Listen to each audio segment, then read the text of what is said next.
രാഹുൽ മാങ്കൂട്ടത്തിലിനെ പാർട്ടിയുടെ പ്രാഥമിക അംഗത്വത്തിൽ നിന്നും സസ്പെൻഡ് ചെയ്തവരുമായി ബന്ധപ്പെട്ട വിശദവിവരങ്ങൾ അമൽ പങ്കുവയ്ക്കും.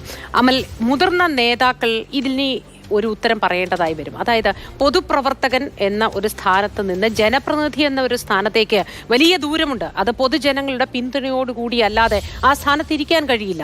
അങ്ങനെ ഇരിക്കുന്നയാൾ ധാർമ്മികമായ ചില ഉത്തരവാദിത്വങ്ങൾ, ധാർമ്മിക ബോധത്തോടെയുള്ള പെരുമാറ്റം, അതൊക്കെയാണ് പൊതുജനം പ്രതീക്ഷിക്കുന്നത്. ആ ഒരു തലത്തിൽ ഇപ്പോഴും തുടരാൻ അനുവദിച്ചുകൊണ്ട് പാർട്ടി ഒരു സസ്പെൻഷൻ നൽകിയതുകൊണ്ട് എന്ത് ആദർശമാണ് പങ്കുവയ്ക്കാൻ ഉദ്ദേശിക്കുന്നത് ഇവരൊക്കെ?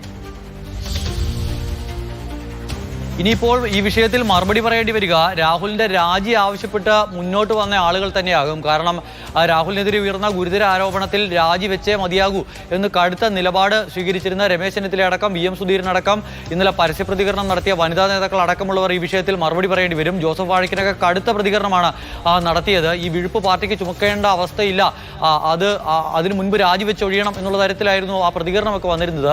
അപ്പോൾ അങ്ങനെ പറഞ്ഞിരുന്ന നേതാക്കൾ ഈ പറയുന്ന സസ്പെൻഷനിൽ ഒതുക്കിയ നടപടിയോട് എങ്ങനെ പ്രതികരിക്കുമെന്നുള്ളത് വളരെ പ്രധാനപ്പെട്ട ഒരു കാര്യം തന്നെയാണ്. രാജി വേണമെന്ന ഉറച്ച നിലപാടിലായിരുന്നു രമേശ് ചെന്നിത്തലയെ പോലെ വർക്കിംഗ് കമ്മിറ്റിയുടെ ഭാഗമായിരിക്കുന്ന കേരളത്തിലെ തന്നെ ഏറ്റവും മുതിർന്ന കോൺഗ്രസ് നേതാക്കളിൽ ഒരാൾ. അതോടൊപ്പം തന്നെ മുൻ KPCC അധ്യക്ഷനായ VM സുധീരനും ശക്തമായ നിലപാട് ഈ വിഷയവുമായി സ്വീകരിച്ചു. രാഹുലിനെ വെച്ച് മുന്നോട്ട് പോകാൻ കഴിയില്ല, അടിയന്തരമായി MLA സ്ഥാനം രാജിവെക്കണമെന്നായിരുന്നു ആവശ്യം. അതോടൊപ്പം തന്നെ ഉമാ തോമസ് അടക്കം, ബിന്ദു കൃഷ്ണ അടക്കമുള്ള, ഷാനിമോൾ ഉസ്മാൻ അടക്കമുള്ള വനിതാ നേതാക്കളും അടിയന്തര രാജി വേണമെന്ന ആവശ്യം ഉന്നയിച്ചു. അപ്പോൾ അങ്ങനെ രാജി ആവശ്യം ഉന്നയിച്ചവർക്ക് മുന്നിലേക്ക് പാർട്ടി എന്ത് വിശദീകരണമാകും നൽകുക? ഈ സസ്പെൻഷൻ കൊണ്ട് അവർ തൃപ്തിപ്പെടുമോ എന്നുള്ളതാണ് ഏറ്റവും പ്രധാനപ്പെട്ട കാര്യം. ഉമാ തോമസ് അല്പസമയത്തിനകം മാധ്യമങ്ങളെ കാണും എന്നുള്ളതാണ് പ്രതീക്ഷിക്കുന്നത്. നിലവിൽ നേതൃത്വത്തിൽ ഇത്തരത്തിൽ രാജി എന്നുള്ള കടുത്ത നിലപാടെടുത്തിയ ആളുകളെ പറഞ്ഞ് ബോധ്യപ്പെടുത്താൻ KPCC നേതൃത്വത്തിനായിട്ടുണ്ട് എന്നുള്ളതാണ് മനസ്സിലാക്കാൻ കഴിയുന്നത്. അതിനാൽ തന്നെ ഇനിയിപ്പോൾ ഇവരുടെ ഭാഗത്തു നിന്നും ഇന്നലെ ആവശ്യപ്പെട്ടതുപോലെ രാജി എന്നുള്ള ഒരു ആവശ്യം വീണ്ടും ഉന്നയിക്കപ്പെടാനുള്ള സാധ്യത കുറവാണ് എന്നാണ് പ്രതീക്ഷിക്കുന്നത്. പക്ഷേ രാഹുൽ MLA സ്ഥാനം രാജിവെക്കാതെ പാലക്കാട്ടേക്ക് ചെന്നിറങ്ങിയാൽ ഉണ്ടാകാൻ പോകുന്ന ഒരു ഭവിഷ്യത്ത് ഇപ്പോഴും മറ്റു നേതാക്കൾ ചൂണ്ടിക്കാണിക്കുന്നുണ്ട്. രാഹുൽ അവിടെ ചെന്നിറങ്ങുമ്പോൾ സ്വാഭാവികമായും പ്രതിഷേധമുണ്ടാകും.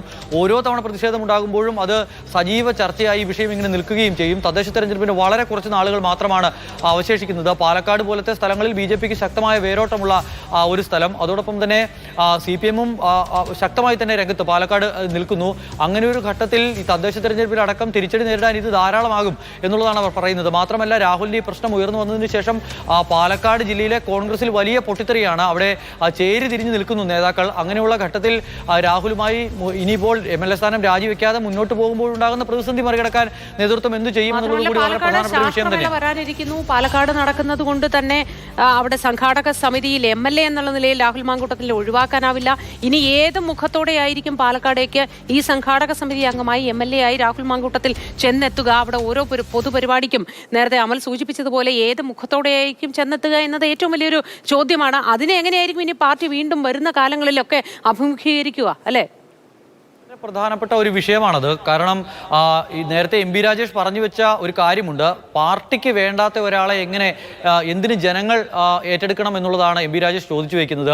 സ്വാഭാവികമായും പാർലമെന്ററി പാർട്ടിയിൽ പങ്കെടുക്കാൻ കഴിയില്ല. ഇനിയിപ്പോൾ പാർട്ടിയുടെ പ്രാഥമിക അംഗത്വത്തിൽ നിന്നും സസ്പെൻഡ് ചെയ്യപ്പെട്ട ഒരാളാണ്. അതിനാൽ UDF-ന്റെ കോൺഗ്രസിന്റെ പാർലമെന്ററി പാർട്ടി യോഗത്തിൽ രാഹുൽ പങ്കെടുക്കില്ല. അങ്ങനെ കോൺഗ്രസിന്റെ പാർലമെന്ററി പാർട്ടി യോഗത്തിൽ പങ്കെടുക്കാൻ കഴിയാത്ത രാഹുൽ പൊതുപരിപാടികളിൽ എങ്ങനെ പങ്കെടുക്കുമെന്നുള്ളത് വളരെ പ്രധാനപ്പെട്ട ഒരു ചോദ്യമാണ്. എങ്ങനെയാണ് പൊതുപരിപാടികളിൽ പങ്കെടുക്കുക? MLA എന്നുള്ള നിലയിൽ എങ്ങനെയാണ് ജനങ്ങളെ അഭിമുഖീകരിക്കുക? അത് ഏറ്റവും പ്രധാന പ്രശ്നമാണ്. ജനങ്ങളെ പറഞ്ഞ് ബോധ്യപ്പെടുത്താൻ കയ്യിൽ എന്തെങ്കിലും ഉണ്ടോ? ഇല്ലാത്തിടത്തോളം കാലം എങ്ങനെയാണ് ആ ഒരു ധാർമ്മിക ഉത്തരവാദിത്തത്തിൽ നിന്ന് വ്യതിചലിച്ച് നിൽക്കാനാവുക, മുന്നോട്ട് പോകാനാവുക? ഇത് രാഹുൽ മാത്രമല്ല ഇതിന് മറുപടി പറയേണ്ടി വരിക. ഒപ്പം കോൺഗ്രസ് പാർട്ടിയിലെ ഓരോ വ്യക്തിയുമാണ് മറുപടി പറയേണ്ടി വരിക എന്നതാണ് ഇതിലെ ഏറ്റവും ഖേദകരമായ കാര്യം.